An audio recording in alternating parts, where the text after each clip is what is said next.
Well, it looks as if Frostbite Falls is really on the way to becoming a big town, for the tiny Minnesota hamlet can now claim its own movie theater, the Frostbite Falls Bijou Theater and Pet Shop. And here, coming out of the lobby and past the white mice, are our two heroes, Rocket Squirrel and Bullwinkle Moose. Keen pictures, eh, Bullwinkle? Yeah, all except that last one. You mean a trolley named Tallulah starring March Marlowe and his ultry-sultry look? Yeah, too much mushy stuff. We sure had an ultry-sultry look, though. Oh, anybody can look like that. Can you? Just watch. Well, look here, Stella. Things are gonna be done my way, I'm not at all. You understand, Stella? That didn't look very ultry-sultry to me. But as fate would have it, Bullwinkle had inadvertently opened a cage full of white mice, and at that instant they were spotted by two nearby girls. Oh! What? Gee, you just looked at them and they fainted. I told you I got an ultry-sultry look. Boy, try it again. Okay. Well, they got a thing here they call a Napoleonic Code, Stella, and... That's pretty sensational, Rock. I didn't know you had it in you, Bullwinkle. Me neither. It just sort of oozed out. You're as good as March Marlowe. Who's he? Try it one more time, just to make sure. Well, I hate to give it away for free, but okay. It's gonna be you and me all the way, Stella, honey. But by this time, the mice were all gone, and this lady's reaction was different. Hey, looky there, Rock. She's hysterical with love. Sure looks like it. But when Bullwinkle had passed on, the lady recovered enough to gasp. The most ridiculous thing I ever saw in my life. But it was too late. By the time he got home, Bullwinkle was already convinced that he was the greatest actor who ever lived. Oh, come now, I'm not big-headed. No? I'm just the greatest actor since Elmo Lincoln. Elmo Lincoln? And there's only one place where I can give of my talents. The annual Moose Picnic? No, Hollywood. Hollywood? No, Hollywood with 3 or 4 L's. And Bullwinkle swiftly packed a suitcase and flung his mattress over his shoulder. Why the mattress, Bullwinkle? Well, looky here, it's stuffed full of money I earned on my paper route. It's my life savings. In a mattress? Why don't you use a safe deposit box? My feet hang over the edge. Not to sleep on, to keep your money in. 'Cause when you put it in a bank, you can't take it with you, and I'm going. Well, I think it's just silly. You go on if you want to. I'm going to stay here. Tut, Rocket J. Squirrel. Who are you? I'm your conscience. You can't let Bullwinkle go. Why not? Think of your friendship. Well, think of your years together. Well, think of the plot. Yeah, that's right. Okay, I'll do it. I'll go along to keep him out of trouble. You should live so long. And so a short while later, Rocky and Bullwinkle stood together at the railroad ticket counter. That'll be $91.60, Bullwinkle. Right. Got it right here. My gonnies, that's the biggest wallet I ever did see. And in a short while, our heroes were on a train headed toward the setting sun and perhaps Bullwinkle's rising star, all unaware that a few seats away, 2 pairs of sinister eyes were staring wickedly at Bullwinkle's mattress full of money. Don't miss our next episode of Punch in the Snoot or The Nose Tattoo.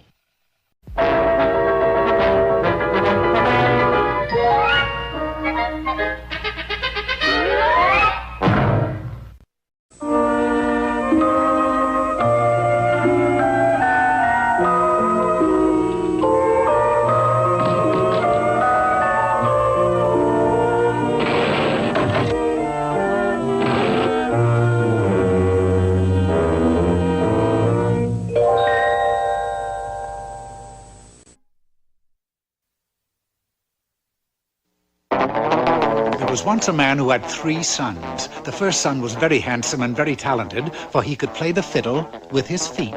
The boy will make a fortune doing that someday. The second son was very strong and very wise, and he could recite clever verse while holding huge weights above his head. Out of the blue, a cockatoo flew. Boop, boop, beep, doo. Beautiful. The boy will be famous someday. But the third son was not a bit like his brothers, for he was a dullard and he was very lazy. Come in out of the rain, son. Yeah, what for? For a while. A boy'll never amount to a hill of beans. Thank goodness. Who wants to be an old hill of beans? Then one day, the old man decided that it was time for his sons to go out into the world and make their fortunes. So he gave each of them some sour cheese, stale bread, and a cookie, and bid them farewell. The first son paused by a shady tree for his midday meal.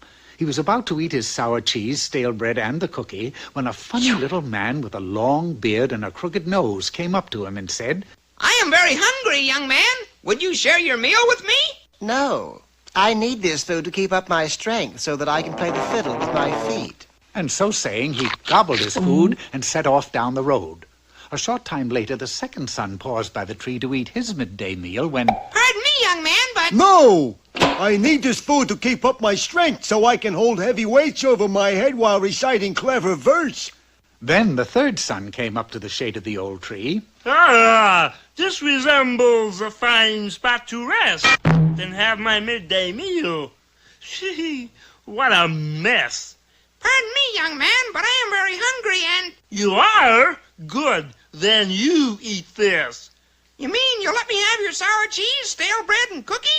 Sure, I may be dull, but I'm not crazy enough to eat that stuff, you know. The funny little man was delighted, and he gave the young man an axe and instructed him to cut down the old tree. Then he scurried away.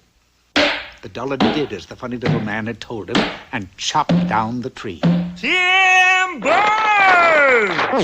Ooh, that's smart. And there, to the amazement of the young man, was a golden goose in the stump of the tree. I'm rich! He tied a string around the golden goose's neck and quickly headed for the village. He'd gone but a short distance when he met a wealthy merchant. Well, I see you have a golden goose there. Yeah, you'll have to admit, it's something you don't see every day. I should like to have one of its golden feathers. Would you sell one to me for, say, a nickel? A nickel? Certainly. Then a strange thing happened, for when the merchant touched the goose's tail to pluck a feather, his hand stuck tight and he couldn't let go. Don't some of the darndest things happen in fairy tales? And the lad continued on his way with the hapless merchant stuck behind.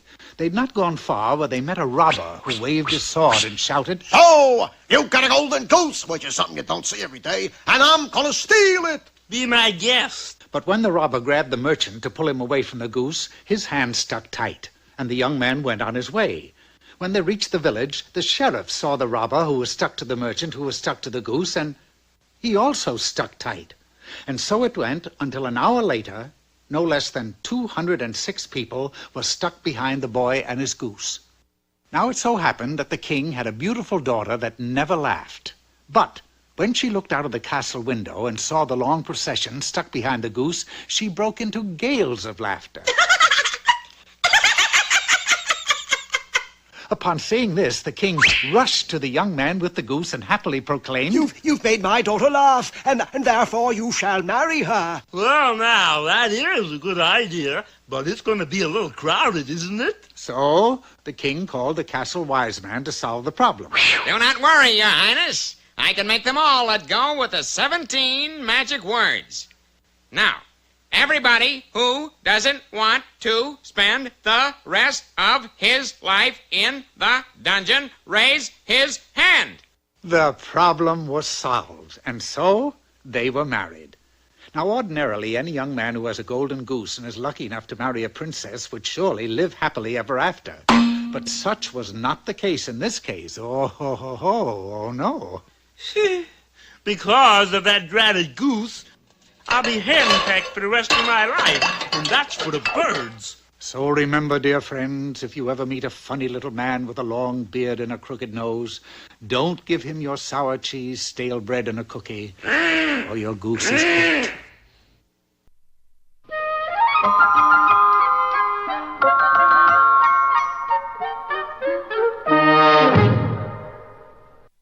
And here he is, your favorite scrambled egghead, Mr. Know-It-All. Today's lecture is entitled How to Be a Hobo, or 10 Easy Steps to a Bum Career.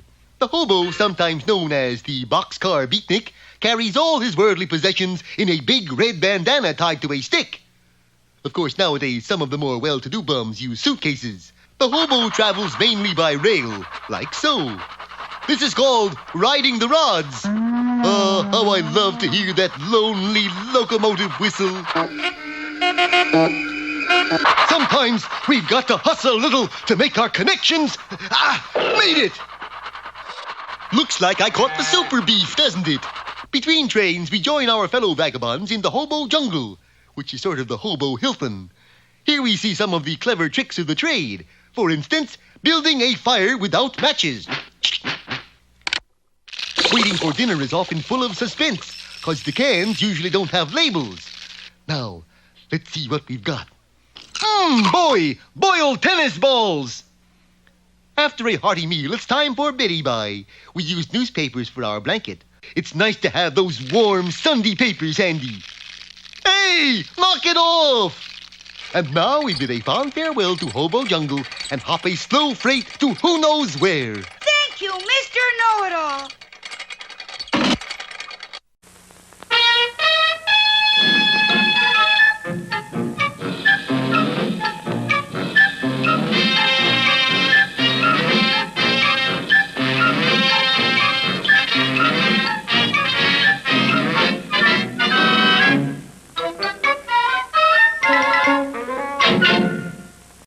Hello out there. Peabody, Sherman, and way back here.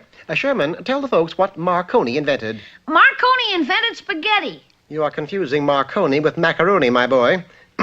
Be that as it may, set the way back for Venice, Italy in the year 1896. For today, we shall be on hand when Guglielmo Marconi produces the first successful radio. What's radio, Mr. Peabody? Never mind, get into the way back. 1 second later, we were standing inside Marconi's lab, and there, before his invention, stood the great man. Stand back, please. I'm gonna turn on a juice. The juice was turned on, and so was Marconi. Are you all right, Mr. Marconi? See, just a little shock, that's all. Does your radio always short out on you that way? No, most of the time it go out right in the middle of Arthur Godfrey. I don't know what's the matter. I bet Mr. Peabody can help. With Marconi's permission, I proceeded to inspect his wiring. I knew I'd found the source of the trouble when I discovered the wires leading into a Venice canal. You mean to say I'm a knocking string of wire underwater? Exactly. Then I'm giving up inventing the radio. I'm gonna try television. I'm afraid the results would be the same. Look, if we can drain the canals for 1 day, could you finish your invention, then work on it elsewhere, say, in Florence? Sure. Sherman and I went to the executive offices of the Venice Canal Boat Company, owned and operated by a gentleman named Giuseppe Pasto. Drain the canals? That's ridiculous. But Mr. Pasto, Marconi must invent the radio. And he can only do it if the water is out of the canals. That's he's a tough luck. What now, Mr. Peabody? Come, my boy, there's more than one way to skin a canal. At the far end of the city was a large dam used for draining off the surplus canal water. You see that wheel directly in back of that guard, Sherman? Well, if we can turn that wheel, the canal will drain completely. But how are we going to do it? There's a guard. We won't do it. The guard will. How do you do, sir? I'm from the Venice Motor Vehicle Bureau. That's a nice. We have a driver's license for you if you can pass the test. What test are you talking about? The left-hand turn. If you can show us how you make a left-hand turn, you get your license. That's easy. This is steering wheel, right? Right. Well, I'm gonna throw out my left hand out of the window like this. Go on. And then all I gotta do is turn the car like this. You did it, Mr. Peabody. The canals are dry. Quickly, Sherman, we must get Marconi to finish the radio. The rest of that night, Marconi slaved over his invention, desperately striving to complete it in time. Well, that's it. Is it finished? Sure. The brilliant inventor turned the juice on just as he did when we first saw him. Oh, my gosh, it's shorted out again. Senor Marconi, are you all right? I think so. But how about that radio? What could be wrong? Again, I traced the wires, and to my surprise, they were in the canal. A water-filled canal. But we drained it. True, but we didn't drain the sky. Huh? It rained last night, Sherman. There was nothing else to do but return to the dam and try to trick the guard once more. Unfortunately, not only had the guards doubled, but they were under the personal supervision of Giuseppe Pasto. Keep your eyes open. If anyone is a touching that wheel, he's a chicken is gonna be cacciatored. Pardon me, Senor Pasto, but we're from the Venice Motor Vehicle Bureau. Oh, no, you don't. I already got my license. But I'm not here to give you your license, Senor Pasto, but to take it away. What?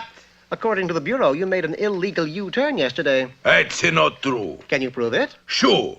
I was behind the wheel, see? And I was on a one-way street. I'm a lookout both ways. Street, she's got no one on it. I see. Then what did you do? I make a U-turn. Show us. Oh, no. You think I'm a fool? You trying to make me turn this wheel? Turn the wheel? Sure. You expecting me to spin the wheel like this? Come, Sherman, back to Marconi. Oh, mamma mia, what a dope. There it is, Senor Peabody. The radio. She's all set. Arrivederci. Well, you did it, Mr. Peabody. But I can't help feeling sorry for Mr. Posto. Oh, don't feel sorry for him, Sherman. He's going into the salad business, and he's going to make a fortune. In fact, he's naming the salad after his aunt. Oh, really? What's he calling it? You really don't know, Sherman? No, sir. Antipasto?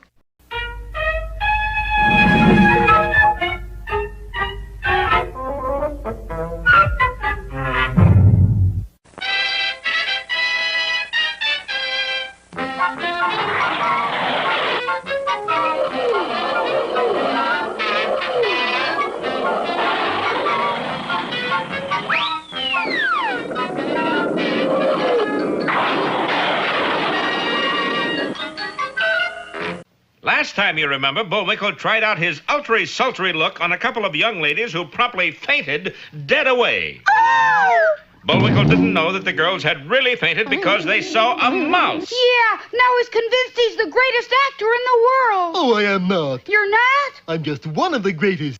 But you can't go to Hollywood, Bullwinkle. I don't want to go, Rock, but they need me. You ought to be in pictures. Oh, isn't that terrible? You were born to be kissed. Come on now, Bullwinkle, you're not serious. Just watch me. And snatching up a mattress full of money earned from his paper route, the movie-struck moose had left the cottage. Wait up, Bullwinkle. You're my buddy. I gotta go along with you. Yeah, noblesse oblige, eh, Rock? What's that mean? I don't know, I just made it up. Now our boys are on the way to California, unaware that Bullwinkle's mattress full of money is the target of two pairs of sinister eyes belonging to... Oh, no, it isn't. Oh, it can't be. Say the name.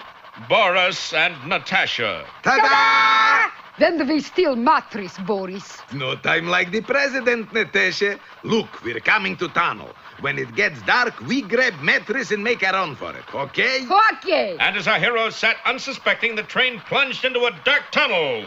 Now, Natasha. Hey, what's going on? Yeah, who are you? I'm Bullwinkle. Not you. I'm still Bullwinkle. I got it, Natasha. Let's go. But Boris... Don't argue. Let's get out of here. And as the train emerged from the tunnel, Boris chuckled gleefully. Well, here it is, Natasha, right over my shoulder. I certainly am. Natasha, it's you. Boris, how could you mistake me for a mattress? Can I help it if you put on weight? Boris, we missed our chance. Silly girl. Remember old Pennsylvanian proverb. We have only begun to fight. Darling, that was said by American John Paul Jones. We invented John Paul Jones. Oh. Well, our boys weren't bothered for the rest of the trip and finally arrived safe and sound in the movie capital of the world. Hollywood, here I am. Nobody seems to care very much, Bullwinkle. Ah, but Rocky was wrong. Somebody cared a lot. Welcome. Welcome to Hollywood, stranger. Well, that's better. We greet you with open hearts, darling. What would you like to buy? Buy? I thought you were greeting us with open hearts. It's 50-50 deal. We open hearts, you open mattress. Buy a souvenir of Hollywood, darling. Sure. Postcards, oranges, cemetery lots, bottle smog, all kind tourist attraction. Tourist! I'll have you know I'm a bona fide actor. An actor! Oh, boy, are you in luck? Sometimes, why? Do you know who I am? Come to think of it, you do look familiar. And that voice! Of course. Allow me to introduce myself. D.W. Grifter at your service. Not D.W. Grifter, the famous talent scout. Who else? Stick with me, booby. I'll make you a star. Cross your heart? Of course, doll baby. Just place your your fate in my hand. Yeah, hands. And the world will be at your feet. Yeah, hands and feet. You said it, sweetie. Now, why should Boris stand there patting Bullwinkle on the back? Looking for soft spot for the knife. Better not miss our next episode, Fun on the Freeway, or The Quick and the Dead.